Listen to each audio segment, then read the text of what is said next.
Thank you so much. All right, I will try and keep this to the allotted 10 minutes as well. So my name is Piers Ridyard. I am the CEO of RDX Works, which is a core developer of the Decentralized Finance Protocol, which is a blockchain entirely focused on decentralized finance called Radix. So the easiest way to think about this is we didn't take any of the pieces that have come before. So most blockchains take some aspect of some other pieces of technology that already exist. So they'll take Solidity, the programming language pioneered by Ethereum, or they'll take the EVM, the Ethereum virtual machine, again pioneered by Ethereum, or they'll take some consensus protocol that already exists, or they'll take use MetaMask as their main way of interacting. We've done none of that. And the reason we've done that is our view is that nothing in crypto today is mainstream ready. And the reason for that is the user experience is terrible. And the reason for the user experience being terrible is actually the architecture of all of these platforms is essentially wrong. The way that the best analogy for this is sort of the Apple analogy. Apple created their own technology stack from the bottom to the top, from their silicon all the way to their hardware, to their user experience, and also now programming languages as well with things like Swift. We've done the same thing because we believe that's the only way of making it possible to bring Web3 and DeFi mainstream. So on the left-hand side, you can think of our stack broken into 4 components. The first is at the bottom. There's Cerebrus, our consensus algorithm. That's what makes the Radix ledger incredibly scalable. Then above that, you have Scripto and the Radix engine. So Scripto is the programming language we created. I'll be going into that in a bit more depth. And the Radix engine is our execution environment, which is the equivalent of the Ethereum virtual machine, but for us, far more efficient, far more scalable, far more parallelizable.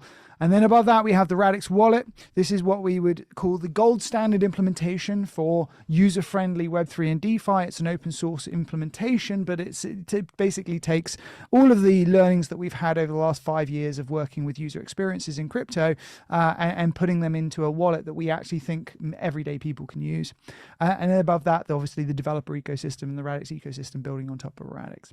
On the right-hand side, these are the things that we think are also necessary to help take DeFi mainstream. These are services we've built in addition to make sure that the components there for what we see as coming down the road for what is going to be necessary for everyday people to be able to use these platforms. The first is Instapass. You can think of this as a little bit like Amazon SSO checkout. It's Web3 and identity and compliance. It's already up and running. It's a platform that allows you to essentially AML KYC once and then reuse that identity within a Web3 or DeFi oriented way. And it's set up specifically for Web3 and DeFi companies that want to be regulatory compliant, that want to fall into MiFID or the travel rule or anything like that, to be able to do that without having to build that internal capabilities when they're thinking about launching.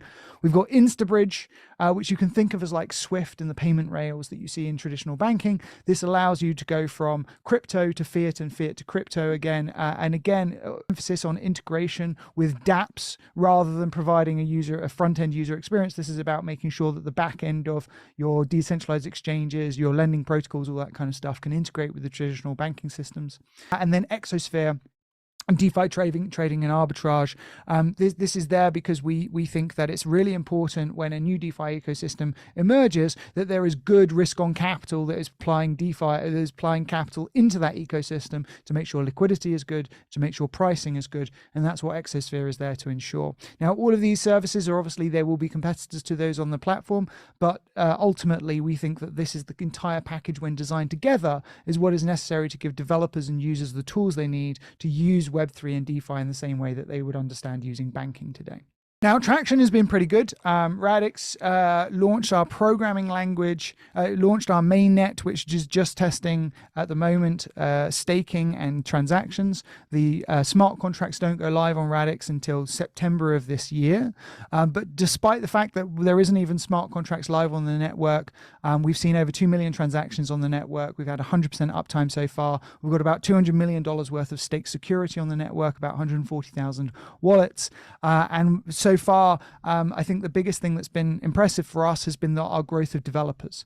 We spent a lot of time focusing on the user friendliness, user experience of the developer experience, by throwing away what came before in terms of Solidity and the other paradigms, and really focusing on an asset-oriented approach. We've seen incredible growth in our developer numbers. So we've gone from 0 to over 12,000. It's now actually close to 14,000 developers in our ecosystem using and playing with the Scripto programming language, which when you compare that to the 30,000 full-time, 32,000 full-time approximately Web3 developers in the entire crypto space, we think that's pretty good. Obviously not apples for apples. These guys aren't all full-time, but we think it's pretty good traction, showing that we'd really got it right when we focused on the usability of programming DeFi and Web3. I'm just going to take you through a little bit. There's a lot here. Radix has spent about 7 years building these different aspects. So there's a lot here. I'm not going to be able to cover it all, but I'll just give you a little flavor each layer of the stack. At the top, we have the usability layer. This is the Radix wallet. One of the things that we thought was incredibly important for everyday users to be able to use crypto was feeling like they were in control of their transactions. Anyone who's used MetaMask will know that terror of being like, sign this hash. Maybe the thing you want will happen. On Radix, that completely goes away because we have a fully programmable transaction layer, which understands the interactions of applications and tokens. So what you can see here is I am showing that I have a qualified investor badge to be able to access this particular DeFi application. I can see that I am taking 500 tokens out of my wallet. I can see what application I'm interacting with, the MegaSwap application, and I can see what I expect to get back. And I also have the ability to customize those guarantees. I kind of compare this to adding shopping carts to the web, or to bringing the checkout page to sort of Web 2, but bringing that to Web 3. Now that's all enabled by the technology underpinning the Radix ledger and the entire stack. This can't be done using something like MetaMask or something like the Ethereum stack. You actually have to completely re-architect the technology approach to achieve this, but it ends up with human readable transactions, easy and secure account control, no need for custodians, but no need for seed phrases either, entirely decentralized recovery, and a bunch more sort of really cool user experience things. On the programmability layer, I often compare the Radix engine to a little bit like what happened in computer gaming when the games industry first got started. The games developers had to build everything from scratch. They had to build the rendering engines, the physics engines. They had to work out how to do the low-level implementation, which meant that like 80% of their time was not spent on building games. It was spent on making the things possible that made games possible in the first place. Then the games engines came along, Unity and Unreal came along, and what they did is they gave all the primitives of what it meant to build a computer game, and then the game developers were able to use those primitives to much quicker come to market, and as a result you saw this Cambrian explosion of computer gaming, and now the games industry is bigger than film, music and TV combined in terms of revenue. We've done the same thing for DeFi and Web3. We've built all the primitives into what we call the Radix engine, which sits inside the Radix stack on the Radix ledger, and then we've created this incredibly user-friendly computer programming language on top of it called Scripto, which is an asset-oriented programming language, which allows the developers to leverage all of the power of that low-level stuff. And what we found is we went to developers and we asked them, well, hey, what are you spending most of your time doing? And the answer was security. Most developers building smart contracts on Web3 today spend about 80% of their time on like just worrying about low-level security of their smart contract code. The Radix engine and Scripto takes a huge amount of that away. And so we are seeing about a 5 to 10x increase in the productivity of developers using Scripto and the Radix engine versus Solidity and things like that.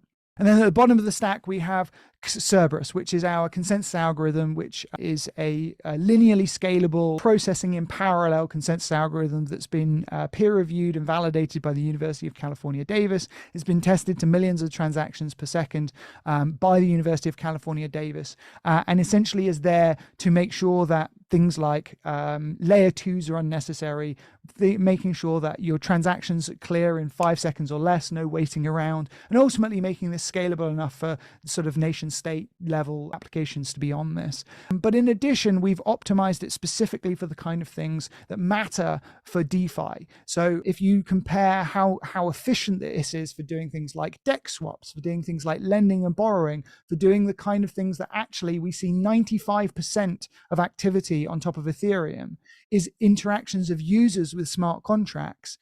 That means that smart contracts are the things you need to optimize for, not transactions per second. And with our combination of the Radix engine and our Cerebrus algorithm, we've been able to optimize specifically for the kind of things that matter for scaling DeFi, not matter for just simple transactions, which isn't really what people use these platforms for anyway. Our team background sort of spans a bunch of industries. My background includes getting trained by Linklaters and JP Morgan. I went through Y Combinator. Matthew Hine, our Chief Product Officer, spent 15 years developing products for Texas Instruments. Our CTO, previously of Microsoft and Kaiser Permanente, has a huge amount of experience in delivering critical high availability systems to sort of very strict timelines. Dan, kind of a mythical person within the crypto space, been around since 2012, 2013, sort of like arguing with Dan Larimer and people like that, and was one of the people who helped T-Mobile bring their first internet platform to market. Ellen Gormley, our CFO, previously of Bitfury, helped them do a $2.5 billion or $2 billion SPAC before joining us. Sophie, our Chief Operating Officer, previously of Startup Bootcamp and Capgemini, now our Chief Operating Officer and keeps us in line. Adam was previously helped Level Up Media build their platform to 35 million monthly active users, is now what I would call our internal sort of two-sided marketplace guru, which is essentially what we see these public ledgers as. And we have a bunch of really cool advisors, some of whom I've put on here as well. And the last thing I'd say is that what really sets Radix apart, I think, is our approach to sort of maturity and governance within the organization. We have our own sort of vast regulated entity. We understand intimately AML, KYC, adverse media, PEPs and sanctions checking, chain analytics. We've got ISO 27001 certification for all of our developments, fully integrated and operational insider trading policies, and strong sort of like control environment around finance and around governance, which I think is actually quite unusual within this space, and really points to the fact that we're saying, look, we understand where this industry is going, and to build these kind of platforms that we expect global finance to be built on top of, it's really necessary that you are able to walk the walk rather than just talk the talk. It isn't just about the tech, it's about tech and governance. And last thing I'd say is the Radix community is sort of growing really quickly. As I say, like the mainnet isn't even live. We have over 50 projects that are going to go live when mainnet comes along 27th of September. And the quality of the projects have been sort of quite spectacular that we've been seeing coming through. Sort of people aren't just copying what already exists in Ethereum. They're taking some of the most complicated primitives in Ethereum, like MakerDAO, like Uniswap v3, like GMX, and they're rebuilding them in Scripto, which is unusually easy because of how easy it is to use Scripto. And then they're getting ready to launch when mainnet comes along on the 27th of September. So we're super bullish about the Radix ecosystem. If anyone wants to dive into sort of the Radix ecosystem more to understand what kind of opportunities there are, very happy to do that on a one-to-one basis as well. But thank you very much.